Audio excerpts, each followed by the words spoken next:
It's always a pleasure to be at the White House. Thank you, Mr. President, for your invitation and for your warm words. May I, at the outset, wish Mrs. Reagan the speediest recovery. We know what a source of strength she is to you, Mr. President, in your work for your country and the world. I also take this opportunity to congratulate the people of the United States on the 200th anniversary of the Constitution. It is one of history's momentous documents that has made the United States grow to greatness.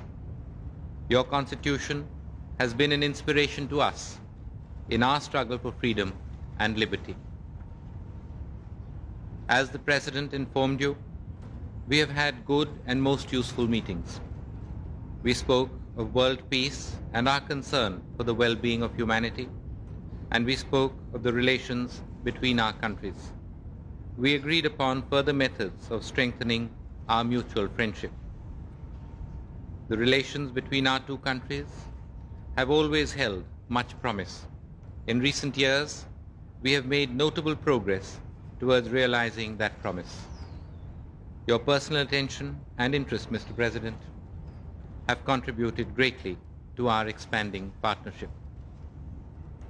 We have agreed to collaborate at the frontiers of technology. We have reaffirmed the tradition of scientific interaction, which has been the hallmark of our relationship. The growth in high technology, trade, and transfers has been a source of considerable satisfaction. I hope that the United States would recognize India not just as a market, but as a partner in technological progress. In the field of bilateral trade and investment, we have agreed that much can be done to expand the present level of activity. We will encourage increased interaction between our trading entities. Having successfully launched our cooperation for the Light Combat Aircraft project, we have now agreed to explore other avenues in the field of defense. This is yet another step forward. I am confident that after our talks today, we will be able to place our relationship on a more enduring basis. We share not only aspirations and values, we sometimes face common threats. We have each recognized the dangers to our societies posed by terrorism and narcotics. I mentioned to you today our determination to fight these problems.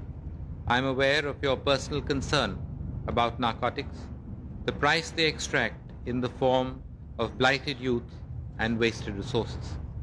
I would like to reiterate once again our commitment to cooperate with you to this end. Turning to international issues, I should first like to applaud the statesmanship demonstrated by you, Mr. President, and by General Secretary Gorbachev in pursuing the vexing and complex issues of nuclear disarmament. Your endeavors have given a glimmer of hope to a world threatened by imminent nuclear holocaust. An INF agreement will be a historic step. For the first time, an operational nuclear weapon system will be withdrawn and dismantled.